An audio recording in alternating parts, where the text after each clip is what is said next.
Alors bonjour, le grand jour est arrivé, je vais enfin pouvoir vous faire plaisir. La fameuse panne des condensateurs. Cette fameuse panne qui fait rêver tout le monde et, euh, et qui m'énerve en fait, qui m'énerve. Et qui m'énerve vraiment beaucoup. J'en serre le poing tellement ça m'énerve. Alors voilà, donc là on a un exemple, on est sur un vieux modèle d'avant 2009 sur une Samsung. Et ça y est, là on peut vraiment observer que les condensateurs sont bien gonflés et qu'on va devoir jouer du fer à souder, de la tresse à dessouder et de l'étain. Voilà. Alors pourquoi ça m'énerve Tout simplement parce qu'à chaque fois que je lis des conseils de réparation sur différentes plateformes, il y a tout le temps la question, est-ce que tu as vérifié les condensateurs? Arrêtez avec les condensateurs. Les condensateurs, sur les premiers écrans plats, on va dire bon marché, j'entends bon marché par... on peut l'acheter, hein, pas les écrans plats qu'on a vus en 2004 qui étaient intouchables. On va dire un tout petit peu après 2007, les premiers écrans plats bon marché. On a une série de cartes d'Alim, en fait, où les condensateurs géraient vraiment mal leur durée de vie et qui finissaient dans cet état-là après quelques années. Donc la chauffe participait à ça et puis la qualité des condensateurs choisis. Alors on a eu des dossiers complètement stupides à la télé, c'est de l'obsolescence programmée, etc. etc. Ça c'est pareil, c'est un sujet qui m'énerve aussi, l'obsolescence programmée. Euh, Ça existe, mais c'est pas comme ça qu'il faut le voir. Il faut plutôt voir que aujourd'hui les gens qui conçoivent le plus vite possible et avec un coût très contenu. Et du coup, il y a des défauts de conception plutôt que de l'obsolescence programmée. Alors la course à la sortie des modèles fait qu'effectivement on a des appareils qui sortent très vite et puis qui sont pas forcément contrôlés avec des défauts en série. Mais il faut vraiment pas se mettre dans la tête qu'il y a des gens maléfiques qui veulent vous vendre des produits avec un défaut volontaire. Au même titre que le nombre de gens que je vois au comptoir de réparation chez nous qui me disent ah ouais mais de toute façon les télé écrans plats ça se répare pas. Euh, Arrêtez quoi. Je veux dire il y a beaucoup de choses qui se réparent. Le souci aujourd'hui c'est qu'il y a de moins en moins de gens qui veulent réparer et aussi qui savent réparer. Ouais, nous, on a un niveau qui est, on va dire, le meilleur, il est à 5, le plus mauvais, il est à 0. Ben, nous, on a un niveau à 2, peut-être.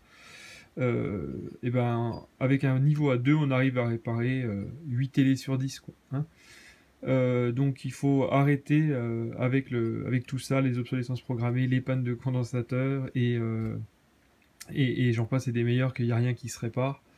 Donc voilà, allez, pour vous faire plaisir, je vais vous montrer comment on les remplace et puis quelles sont les règles à respecter, même si on a déjà parlé sur d'autres vidéos. Allez, c'est parti, on attaque la dépose des anciens condensateurs. Donc, on va commencer par ceux-là. Donc, comment on va les lire, ces condensateurs? Dessus, on voit par exemple écrit, je ne sais pas si on arrive à lire, là, attendez, je regarde la caméra, 1000 UF, donc ça veut dire 1000 microfarad. 35 volts. Quand on entend 35 volts, ça veut dire que c'est le max qui peut passer dedans. La capacité de 1000 microfarads, elle devra toujours être de 1000 microfarads. Et vous ne pourrez pas mettre par exemple la 25 volts à la place d'un 35. Donc si je me résume, on respecte le premier chiffre, d'accord? Le UF, par exemple 1000 microfarads, c'est toujours un 1000 qui le remplace, pas un 800, pas un 2000, un 1000, voilà. Et pour la tension, on mettra un 35 ou plus, mais jamais moins. Donc voilà. Ensuite, un condensateur comme ça, c'est polarisé. Ça veut dire qu'il y a un plus, un moins. Le moins, il est représenté par la bande grise qu'on voit là. Donc la patte qui sera sous la bande grise, quand on retourne, ce sera le moins. Et la patte qui sera de l'autre côté, ce sera le plus. Aussi, un truc mémotechnique sur les condensateurs qui sont neufs. Pour savoir qui est le plus, qui est le moins, la patte qui est la plus, en fait, elle est plus longue, et la patte qui est le moins, elle est moins longue. Donc comment on va procéder pour dessouder? Déjà, on va repérer les condensateurs, parce que vous allez peut-être les retirer tous d'un coup. Donc je vous conseille de noter, parce qu'après, allez savoir où était le 1000 microfarad, où était le 2000, où était machin. Ça, vous allez peut-être pas vous en rappeler. Alors bien sûr, si vous avez le schéma de la carte, ce sera pas un souci, mais si vous l'avez pas, vous allez vous sentir seul. Donc pensez bien de repérer où sont les condensateurs. Donc par exemple, moi je vais repérer que là c'est un 1000, un 1000, un 1000. Et là j'ai un 25 et des 35. Bah donc ce que je vais faire, je vais pas me prendre la tête. Je vais tout remplacer par du 35. Certains, ils utilisent des pompes à dessouder. Je déteste ça. Vous savez, les pompes automatiques à les pistolets. Moi, j'utilise toujours de la tresse. J'en ai déjà parlé plusieurs fois. Donc la tresse à dessouder, ça va super bien. Ensuite, il faut faire bien chaud et repérer les pistolets. Donc j'ai repéré. Ici, le condensateur, il est soudé là. Et de toute façon, on a toujours un petit logo qui est ici, qui nous dit que c'est un condensateur sur la carte. Donc il faut se mettre cette idée en tête. Pour dessouder, il faut ressouder avant. C'est pour diluer l'étain en fait, hein, vous voyez. Tac. Donc bien faire chauffer ce qu'on veut dessouder. Tac. Tac. On fait attention parce que vous voyez, juste à côté, là par exemple, j'ai des composants. Et ensuite, je fais chauffer ma piste, tranquillou. Je mets l'étain. Je mets la tresse à dessouder et ça boit l'étain. Voilà, ma piste est nettoyée. Je fais pareil ici, je fais chauffer. Je fais attention parce que là j'ai des composants autour et j'aime pas ça. Surtout quand je raconte en même temps des choses, c'est le meilleur moyen de faire une connerie. Voilà. Et si ça a du mal à venir, bah, n'hésitez pas à remettre de l'étain en même temps que vous dessoudez. Directement sur la tresse, ça va diluer en fait. Voilà. Et là, tac, mon composant va se libérer. Nickel.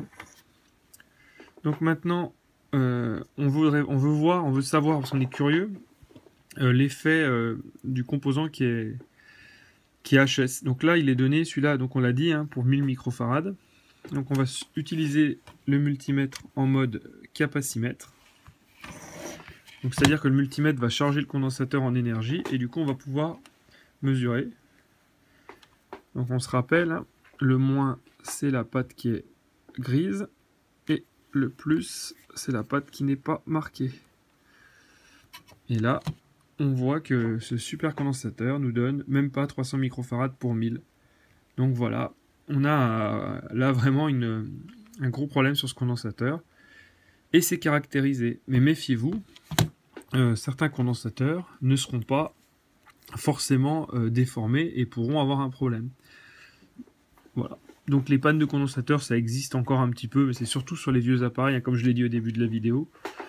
Cherchez pas ce genre de panne sur un téléviseur récent. Les constructeurs ne sont pas fous, hein, ils sont montés largement en gamme sur les condensateurs et il n'y a plus ce genre de problème. Ou alors c'est vraiment isolé. Hein. Donc bah, même chose pour les deux suivants qui sont là. Et regardez bien, sur la piste, ici on retrouve le petit logo du condensateur qui est là, qui nous dit que c'est ces deux pattes là qu'il faut attaquer. Donc pareil, il faut réchauffer. Voilà. Je prends ma tresse dans l'autre main. Je ne sais même pas si je suis cadré là. Ouais. Tac. Alors faites gaffe parce que si vous venez de débrancher la carte, faut attendre un moment avant de travailler dessus pour pas vous ramasser le courant résiduel qui est sur la platine. Moi, elle a été débranchée depuis hier, la bécane. Là, c'est le matin, je viens d'arriver au boulot. Tiens, je vais commencer par ça. C'est tranquillou.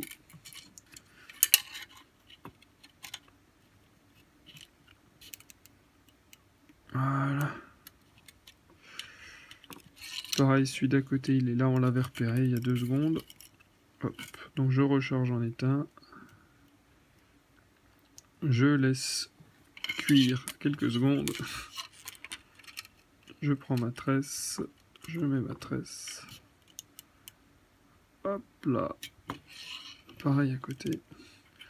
Donc vous verrez, au début ça va vous paraître compliqué, mais en fin de compte dessouder, si vous avez de la tresse et puis un bon fer, franchement vous allez y arriver tranquillou, même si vous l'avez jamais fait.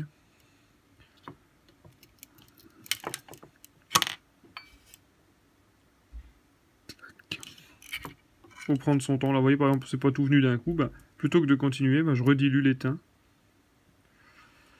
Je prends pas le risque de continuer d'essayer de diluer l'étain d'origine sans remettre de l'étain propre. Et vous voyez là par exemple, comme j'ai fait tout à l'heure, je garde ma tresse en contact et je remets de l'étain directement dessus.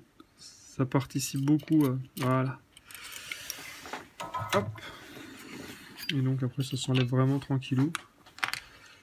Et vous voyez sur la... Attendez, il faut que je remette la caméra autrement. La sérigraphie sur la carte d'Alim, en fait, c'est sérigraphié ce que je vous expliquais. Donc ici, on aura le plus, donc la patte la plus longue. Et ici, on aura le moins, la patte la moins longue. Donc voilà, bah écoutez, je vais pas vous faire...